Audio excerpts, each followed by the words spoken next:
As soon as you plant the garden, the busy bugs and the noxious weeds are out to take it. And you've got to learn not only to nourish your values, you've got to learn to do battle with your enemies. Whatever threatens you, I'm asking you to threaten it back. Take care of your responsibility, but don't take anything off of anybody. Somebody wants to destroy your chances for a good future by their negative talk, negative thinking, putting it all down. I'm telling you, walk away if you have to. Walk away. Whatever threatens you, threaten it back. Whatever threatens your opportunity, threaten it back. Now, some of our enemies are on the outside, but here's the most important thing to understand. Some of our enemies are on the inside. Let me give you a quick list. Indifference. You got to do battle with your own indifference. Boy, it's easy to coast, especially if you've accomplished something, extraordinary. Now, somebody says, well, I got to relax. Here's the key. Not too long. The weeds will take all you plant if you rest too long. Don't rest too long. Indecision. You got to make those decisions. The ones that don't turn out to be good gives you experience to make better decisions. Don't let much time go by without making some decisions. The ones that you can make quickly, make them quickly. The ones that take time, take your time. But get those decisions made. Don't let indecision be an enemy, rob you of the future, empty your bank account, leave you with zero in the purse. Don't let that happen. The next one is doubt.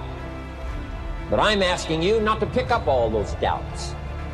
I'm asking you to have some faith, have some courage, believe, drive your doubts into a small corner. Don't let them loose like a mad dog, drive you into a small corner. Don't doubt the future. Don't doubt the possibilities. And here's the most important one of all. Don't doubt yourself. If I've got miracle working power to change my life, so do you. If I've got the ability to change, so do you. If I've got the ability to read, so do you. If I can discover, so can you.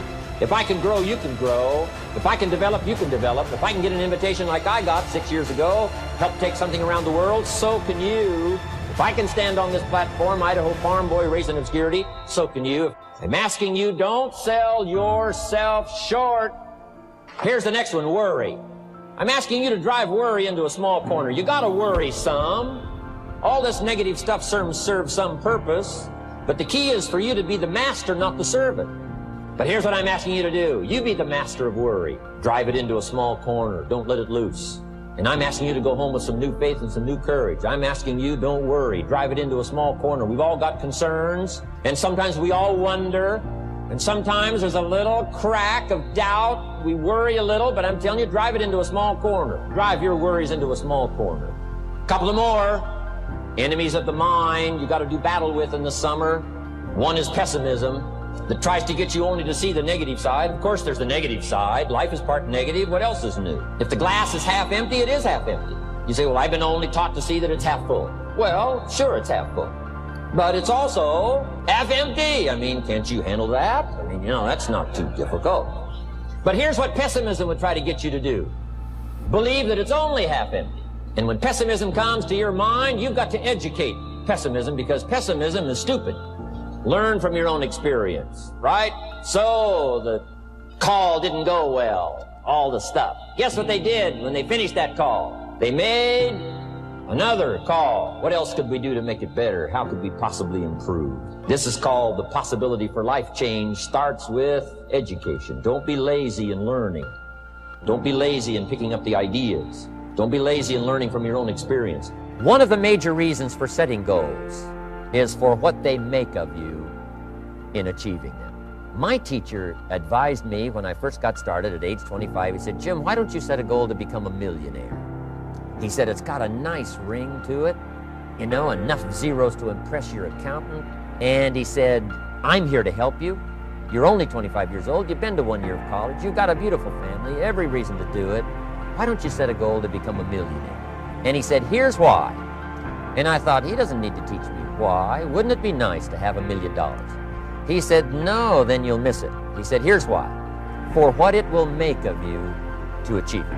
I'm telling you, that statement changed my life. Set the kind of goals that will make something of you to achieve it. He said, now, once you become a millionaire, what's important is not the money. I thought, that's kind of strange teaching. He said, honest, it isn't important. He said, you could just give the money away. Now, I did better than that. I lost it all. By the time I was 31, I was a millionaire. By the time I was 33, I was broke. But when I lost all my money, guess what? I found out Mr. Schofer's right. What was valuable was not the money. What was valuable was what I became to earn the money. The skills I had, the knowledge I had about the marketplace, the values that I had going for me. They were more valuable than the money. And here's an important statement to remember. It's not what you get that makes you valuable. It's what you become. So part of the key here is to set the kind of goals that will make something of you. Don't set them too low so that you don't have to grow and you don't have to read and you don't have to try and you don't have to stretch. Don't set them too low. And then don't sell out. Don't go for something that's going to cost you your virtue or cost you your values or sell out your principles. There's a good middle road here to follow. Goals that will inspire, goals that will help you grow, change, develop, and become better than you are. The power of extraordinary performance and demanding of yourself excellent results. This is so important. If you want to live extraordinary, you must do extraordinary. If you want an extraordinary income, you must do extraordinary things. If you want an extraordinary fortune, you must go with the demands of what it takes to have that fortune. If we would ask of ourselves that kind of performance, and you've got to ask it of yourself. You know, I can't ask it of you. I would try to inspire you. I would try my best to share with you what it might taste like, what it's like to finally make your fortune. It happened for me. But here's what you must do. You must demand it of yourself. Society does not demand that you not have a heart attack. But if you want to escape having a heart attack, you must demand it of yourself. Society doesn't demand that you prove your health. You have to demand it of yourself. Society doesn't demand that you jog around the block every morning. But if you want good health, you must demand it of yourself. Society doesn't demand that you read a couple of books a week and improve your intelligence and your knowledge. That you must demand of yourself. Society does not demand that you build a financial wall around your family nothing can get through. That's not a demand of society. But you must demand it if you wish it. You must demand it of yourself. Society doesn't demand that you learn a list of 10 skills in order to ensure your own future and the future of your family. Society doesn't demand it, doesn't require it. It is not a law. But if you want the benefit, you must demand it of yourself. If there's some things you've been postponing, some decisions you have just, haven't gotten to, I would ask you to just, take out your journal and just go through, what have I been postponing? It's not going to be better for my health. It's not going to be better for my future. It's not going to enhance my finances. Maybe a problem needs to be solved. I got to decide when I'm going to do it and how I'm going to proceed. I need to get to it. I promise you, if you'll go through some of that list and start making those decisions, your inspiration will start to flow, and those could be very critically important, exciting days. Indecision is the thief of opportunity. Indecision means the door is still closed. Indecision means the opportunity waits. Indecision means what could be is postponed or may never be. Those are all the penalties of indecision. And sometimes we can't make a snap judgment. We can't decide immediately on something so important. But after a while, we must understand sometimes the heavy penalty of putting off our decision making. So, one source of inspiration, deciding. Where does self-confidence come from? And this is the best advice I can give you on that. Not neglecting, first of all, the small daily disciplines. Self-confidence really comes from feeling good about yourself. And one of the best ways to feel good about yourself is at the end of the day to know that you poured it on. You did your best. If you conducted a meeting, you did the best you could. If you made a phone call, it was the best phone call you could possibly make. If you wrote a letter, it wasn't a casual letter, it was your best letter. At the end of those kind of days, when you feel good about yourself, self-confidence starts to rise. You know that if you can have this kind of a good day, you can have another one the next day, and those days become the weeks become the months, and the month becomes a powerful year. Self-confidence comes from the lack of neglect. If you will not neglect to do the small daily disciplines, that's where self-confidence comes from. Part of good health is self-confidence. I know I'm going to be healthy. I eat the apple a day. I walk around the block. I do the jogging on the beach. At the end of the day, when you've really poured it on and you've done all the stuff, self-confidence grows. That self-confidence affects your health. It affects your future. It affects your psyche. So this is true. One of the great powers is self-confidence. Self-confidence means willingness to do whatever it takes to achieve. Some people say, well, I'll do it for a little while and see what happens. You know, I'll try a couple of things. If that doesn't work, I'm out of here. And all of us know that that kind of person doesn't have much of a future. But if you're willing to do whatever it takes, if I have to learn a couple of things, I will learn those things. If I got to learn 5 or 6 things, I'll learn all 6. If I have to take an extra class, I'll take an extra class. If I've got to read the books, I'll read the books. If I have to consult with people who know more than I know, I will do the necessary consulting. Whatever it takes, I will do. That starts to develop unbelievable self-confidence. Self-confidence also comes from the ability to rise above your circumstances, to rise above what happens, the petty little things, the discouraging things that would sink everyone else's ship except yours, that would cause someone else to quit early in the day, but you keep going. That kind of willingness to overcome all circumstances, whether it's the little challenges or the big challenges. If you're willing to do that, I promise you, this kind of power will work for you, and in you, the variable, it'll make a difference. Somebody once said, if you took all the money in the world, divided it up equally among everybody, it would soon all be back in the same pockets. Incredible. Success is something you attract, not something you pursue. Success is looking for a good place to stay. So instead of going after it, you work on yourself. Personal development. See, the major question to ask on the job is not what are you getting. The major question to ask on the job is what are you becoming? See, the big question is not what am I getting paid here. The big question is what am I becoming here? Because true happiness is not contained in what you get. Happiness is contained in what you become. Of all the assignments Mr. Schoaf gave me at age 25, this was probably the most difficult. In fact, I'm still working on this one. I think it's an unending challenge to see what you can become. The major key to your better future is you. For a big share of my life now, I didn't have this one quite figured out. Among a lot of things I didn't have quite figured out. Many things used to puzzle me back in those early days. I used to wonder why 2 people could work for the same company, one make twice as much money. Now see, that used to puzzle me. And maybe they were the same age, graduated from the same school, live in the same community, work for the same company, with the same products and the same services. They've got the same traffic, the same problems, and one makes $1,000 a month, the other one makes $2,000 a month. Now that was my puzzling question. Why would this long list be the same and the money twice as much? I asked, what's the difference between $1,000 a month and $2,000 a month? And I don't mean $1,000 a month, right? I could figure that out. But what makes the difference? Why would one person do twice as well, 3 times as well? Speaking economically. Now I know there's more than one way to do well. I understand that. But in this little narrow area called compensation, what's the difference? Well, back then, with my faulty thinking, I'm trying to reason it out. I thought, well, maybe time makes some of the difference, right? Some people do better because they have more time. I used to say, Harold ought to be able to do well. He's got a lot of time. If I had all of Harold's time, I could do well. Now, that's got to be dumb, right? Number one, you can't get somebody else's time. A guy says to me one time, he says, you know, if I had some extra time, I could make some extra money. I said, then forget it. There isn't any extra time. Hey, when the clock strikes 12 midnight, that about wraps it up, right? I mean, you can look around the gongs there for a little more, but it's over.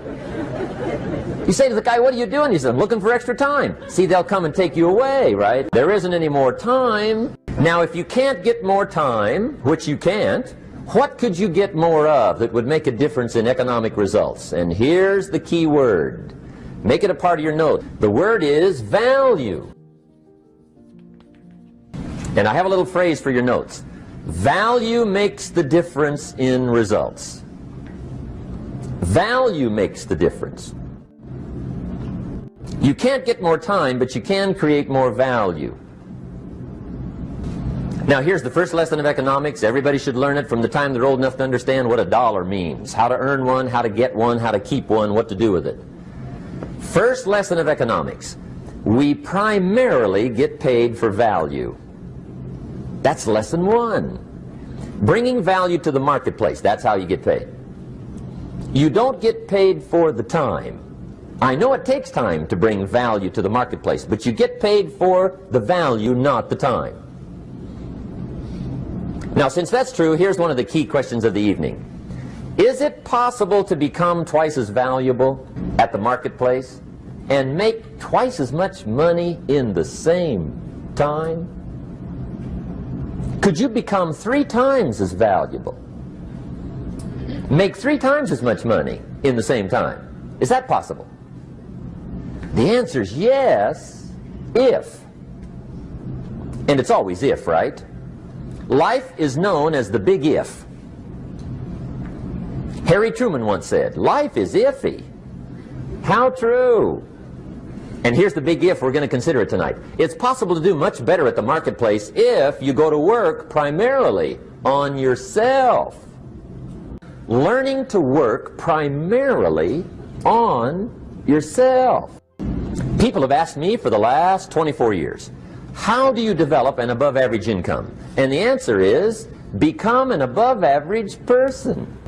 Develop an above-average handshake.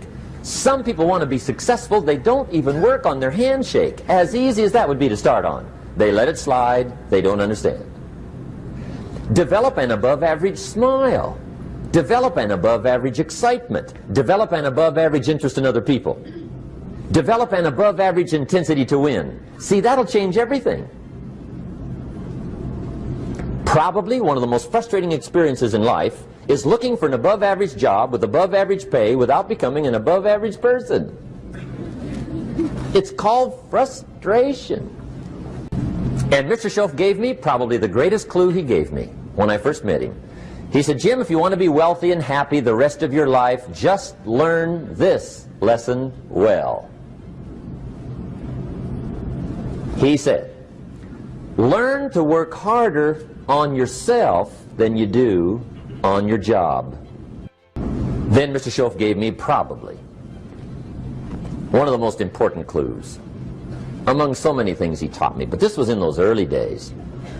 Mr. Schoaf was very kind, but he was also very abrupt, and he had these interesting questions to ask.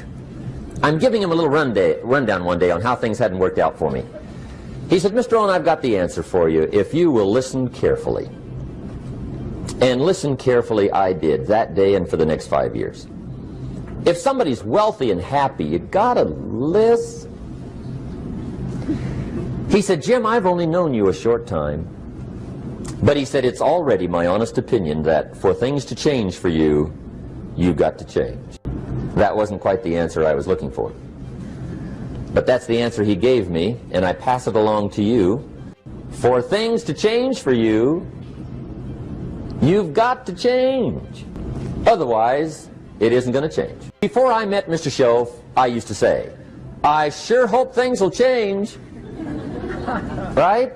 That seemed to be my only hope. If it isn't going to change, I'm in serious trouble. And then I discovered it isn't going to change, so I'm in serious trouble.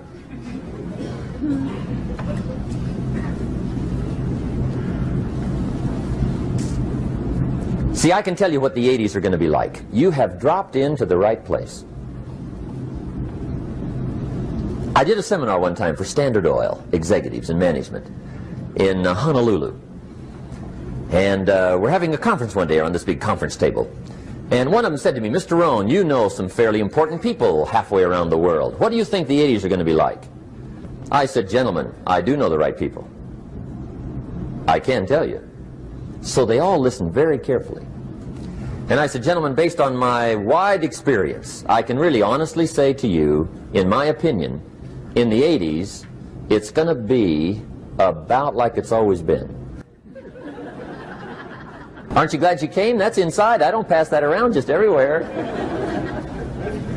Now, of course, I said that to make a point, but I also said it because it's accurate. It's going to be about like it's always been. It isn't going to change. The tide comes in, and then what? It goes out. For 6,500 years that we know of, recorded history, and probably long before that. So it is not going to change. It gets light, and then what? It turns dark. 6,500 years. See, it's not likely to change. And we're not to be startled by that. If the sun goes down, the guy says, "What's happened? What's happened?" It means he hasn't been here long, I guess, right? It always goes down about this time. The guy says, "Well, I don't like that arrangement." Well, you got to talk to somebody besides me, right? It gets light, then it turns dark. In rotation, the next season after fall is what? Winter. Pray tell, how often does winter follow fall? Every year regularly for the last 6,500 that we know of. See, it is not going to change. Now, some winters are long, and some are short, and some are hard, and some are easy, but they always come right after falls. It isn't going to change. Sometimes you can figure it out, sometimes there's no way to figure it out. Sometimes it goes well, sometimes it gets in a knot. Sometimes it sails along, sometimes it gets in reverse. See, that's not going to change. The last 6,000 years reads like this: opportunity mixed with difficulty. That's how it reads. It isn't going to change. The man says, "Well, if it isn't going to change, how will my life ever change?" Answer: when you change. And whether I'm talking to high school kids or business executives, my message is always the same. And it goes like this: the only way it gets better for you is when you get better. Life seemingly does not wish to waste success on the unprepared. Life says, why waste a fortune on this person? They're not prepared to do the right things with it. They're not prepared to use it wisely. If a fortune was bestowed upon this unprepared person, it would probably be wasted. The people that could have been touched won't be touched. What could have been done won't be done, because this fortune will have been wasted on the unprepared person. So not only look for fortune, not only look for the promise, but prepare yourself and ask of yourself, what can I do to make myself ready? Because remember, life was designed not to give us what we want, not to give us what we need, but life was designed to give us what we deserve. Every value in life must be paid for, and those that pay are the ones that get it. It says those that give receive. Someone says, "I wish to receive, I wish to receive." You don't have to concentrate on receiving. Just become a good giver. It says those that search will find. Someone says, "Well, I need to find some good ideas to help change my life for the future." Then to find good ideas, that doesn't come because you need them. It comes because you search for them. If you want good ideas, you got to go after them. You got to go to the class, you got to go to the workshop, you got to go to the training, go to the book, right? You got to go to the journal, right? Go where good ideas are being taught. Go searching, go looking, because good ideas are not going to be wasted.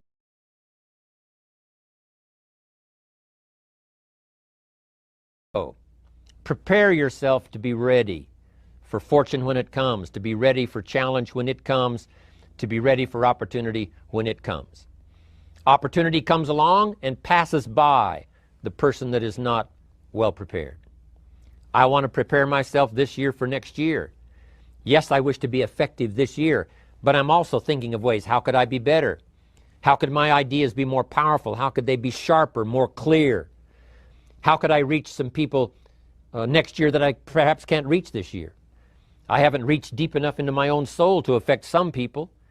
Some people just pass by and say, "Hey, what a good speech." But how could I make it stronger than that, deeper than that, more powerful than that? I cannot be as powerful as I could be next year. You know, you can't go to the 10th grade in the 5th grade. You just got to go through the grades. But the more you are prepared, when the 10th grade finally comes, now you can cash in and get 2 times, 3 times, 5 times more value from it by being prepared. Now here's the next one. There's great power in self-reliance. Self-reliance means you simply look mostly to yourself. It would be nice if someone just gave you this, gave you this, gave you this. It would be nice if everyone did their job exactly as they're supposed to do it. But here's what you've got to do. Primarily rely on yourself. Primarily say, I'm the person responsible. And I will learn the necessary skills so that I can help people learn their skills. If I need lots of people to do certain things to build my organization, that is what I must have. But I've got to be the final backstop. I've got to be the final one that people can rely on. So that if this is missed and this is missed, I can catch up, I can fill the gap, I can do the job. We have to do it when we conduct meetings. We have to do it when we conduct training. We have to do it when we're in a class of just a few. What someone might have missed, we're there to fill in. Self-reliance. Primarily, we're learning to count on yourself. So that you can do this, never complain and never explain. Here's the next key power, and that's image. There's many parts to image. The image that others see you as, the image you have with other people.